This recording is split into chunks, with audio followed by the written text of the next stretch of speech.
All right, welcome folks to another edition of From the Bottom Up.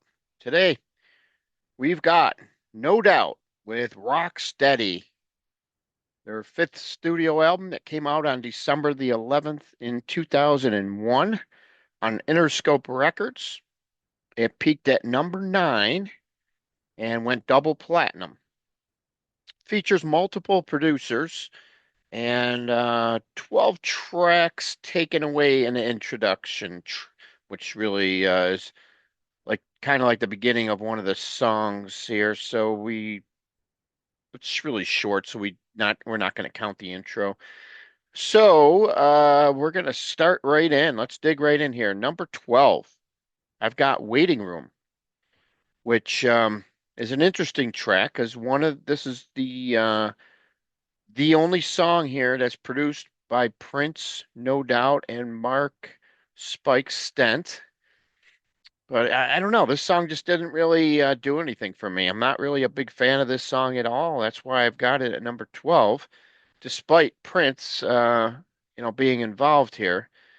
Um, I'll admit I'm not really a big Prince guy, but I'll tell you one thing: the one track song that he wrote that I really do like is "Manic Monday" by the Bangles. And interestingly enough, he wrote it under a different name, Christopher. Uh, so he didn't even write it under his real name, oddly enough as it may seem. But so yeah, I mean, it just doesn't do anything for me. So I'm gonna move on to my number 11, and this is another song that I can do without. Start the Fire. Just not one of the songs that I can get into for whatever reason. It's just not my cup of tea. Um, this song with 12 tracks on the album. Yeah, you probably could have cut two, three tracks off this album and would have made it a much stronger album. Um, it's hard to say, but this one was one of I think six tracks that were written by Gwen Stefani, Tony Cannell, and Tom Dumont. And it's my least favorite song by them, um, that writing trio. But the songs get better from here on. So let's go into our number 10. This is a good song.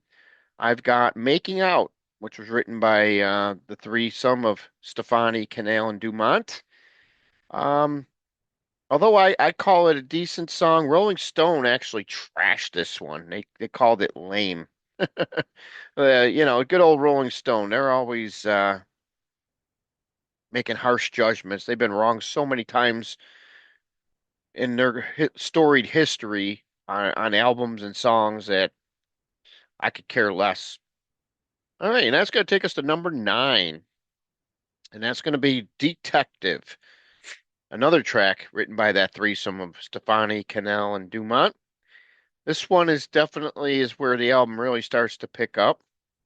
I like this song a lot, and it was produced by Hooper and No Doubt, Hooper meaning Nelly Hooper, um, the British record producer who had a hand in on a couple songs on this album as producer, and this was one of them. Going to take us down to number 8. We're going to go into well, I guess you'd call it the title track, although it never got no airplay. It was the closing song on the album and the longest song on the album. So how do you like that? Rock Steady, which is also is how the album kind of kicks in with the introduction. A little bit of this Rock Steady starts off the album, at 27 seconds. That's why I didn't count it. It wasn't really enough to count it as a whole song. So since it's already part of Rock Steady to begin with, we got everything all locked in here at number 8 for Rock Steady, a song that was written by Gwen Stefani and Tony Cannell, and that's the first of two that they write. We'll get to the other one shortly. Number 7. Well, I've got the lead off single, Hey Baby, peaked at number 5, helped get the album off to a great start, airplay wise and sales wise. And they do the song with Bounty Killer, Rodney Price, who also had a hand in writing it as well. And yeah, this is definitely one of those songs, MTV, big video, when it all came out, it was huge. got a lot of airplay, obviously peaking at number five. It's kind of resurrected their career because the prior album, for Return of Saturn, um, kind of was a letdown from Tragic Kingdom, but this record elevated them back up, back into the charts higher up, and it just brought them back. It was kind of like a renaissance album for these guys. And so that's what we got for number seven, Hey Baby. Number six, I've got Platinum Blonde Life, which is another one of those great songs featuring the trio of Gwen Stefani, Tony Canale, and Tom Dumont.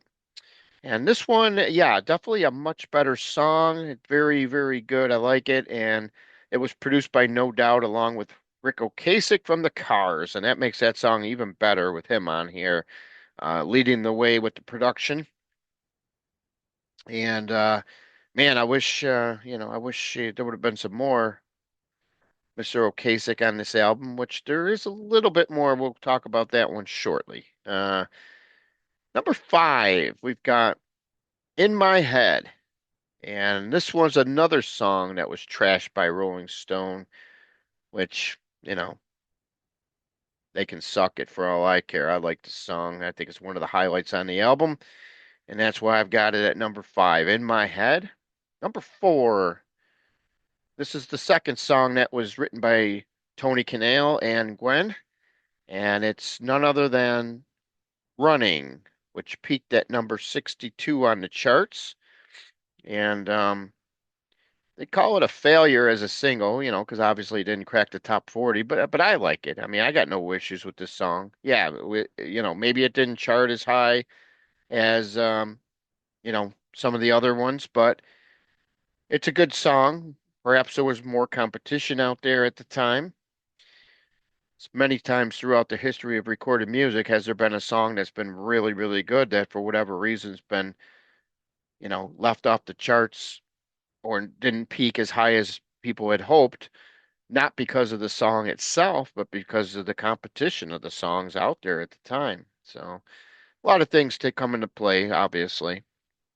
Number three, we've got Underneath It All, which peaked at number three on the charts, featuring Lady Saw, written by Stefani and Dave Stewart. And believe it or not, they did this in 10 minutes, interestingly enough.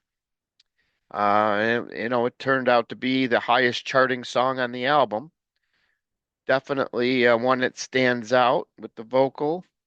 It's not one of those ones where it's kind of like a reggae influence kind of on here for sure. And produced by Sly and Robbie, along with No Doubt and once again Mark Spike Stent. Yeah, definitely a solid song. This is definitely one of the highlights for me. And that's going to take me down to number two. What do we got for number two? We've got none other than Hella Good, which peaked at number 13 on the charts. And yeah, this one is definitely one of the best songs on the album by a mile. The upbeat, celebratory song kicks the album off in fine style. And it was the second single released and has definitely stood the test of time. This is definitely one of those songs that you just never get sick of. Not that I hear it a lot anymore. I played it the other day when I was doing this album to give it the final ranking, and I said, "Man, it sounds so fresh." I remember it takes me right back to that moment in time when I first heard it, and man, it sounded so good to hear it again because you just don't hear it every day. So that's number two, and that's going to leave us with one song left. And it's gonna be none other than Don't Let Me Down, which was the second and last song produced by Mr. Rick Ocasek. And Gwen actually commented that, no doubt has worked with so many producers in the past, and because they worked with so many for this record because there was no one available at the time needed to make certain al songs and when they were recording. But she said that she would have liked to have worked with Rick longer, and I can't blame her because this guy, the two songs that he produced on this album are two of the best, and obviously he did a World of Wonder with Weezer and many of the other bands that the guy produced. And it's a shame that we don't have him around anymore, but he's definitely a great producer. And just listen to the production on this song, and this song to me, that's why it stands out, because you can feel Rick's handprints all over it. It's just a great song. And of course, it wasn't a single, but to me, this song is one I always went back to and played over and over again. And I could definitely call it the underrated track on the album, just because a lot of people might not be familiar with it because it was not released as a single. But I've got Don't Let Me Down, number one. So to give a quick rundown, number 12, Waiting Room. Number 11, Start the Fire. 10, Making Out. 9, Detective. 8, Rock Steady. 7, Hey Baby. 6, Platinum Blonde Life. 5, In My Head. 4, Running. 3, Underneath It All. 2, Hella Good. And number 1, Don't Let Me Down. And that concludes this episode of From the Bottom Up, featuring No Doubt. And no doubt we got much more things coming on this channel. Stay tuned. Please like us. Please subscribe. We appreciate any comments, suggestions, and let us know how we're doing with these, because trying to pick out a variety of different albums. We've done some rock, we've done some pop, we've done some classic rock, hard rock, heavy metal. And what do you want to hear? What do you want to see? Give us an album or two that you'd be interested in seeing how we ranked and discuss about it here. So let us know, and we'll see you on the flip side.